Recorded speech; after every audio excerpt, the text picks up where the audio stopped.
திருவண்ணாமலை வலம் வர்றது நெறைய அ கேள்விகள், கருத்துக்களும் இருக்கு. ஆனா நூல்கள்ல எப்படி குடுக்கப்பட்டிருக்கு அப்படின்னு பார்க்கும்போது, 12 அமாவாசைக்கு பார்த்தீங்கன்னா, திருவண்ணாமலை வலம் தொடர்ச்சியாக வலம் வர வேண்டும்.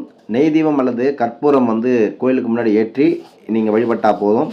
2வது திருவண்ணாமலைக்கு என்ன பண்ணணும் அப்படின்னா, ஒரு நாள் முன்னாடியே நீங்க போகணும்னு சொல்லப்படுகிறது.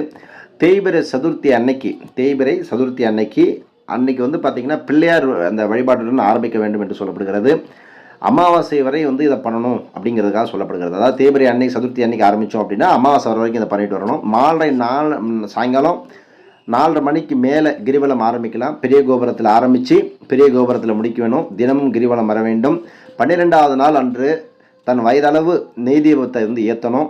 இந்த 12 நாட்களுக்கு தங்கள் மனதில் இருக்கக்கூடிய பிரார்த்தனைகளெல்லாம் சீக்கிரமாக நிறைவேணும்னு சொல்லி பிரார்த்தனை பண்ணிக்கிட்டீங்க அப்படின்னா, கர்மதோஷம் எல்லாம் விலகி சிவனடியாருக்கு அன்னதான வஸ்திரம்லாம் கொடுத்தீங்கன்னா போதும். வாழ்க்கையில் நொந்து போனவர்கள் எல்லாம், பல கஷ்டங்கள் தீர்த்தவங்க எல்லாம் இந்த பிரச்சனைக்கு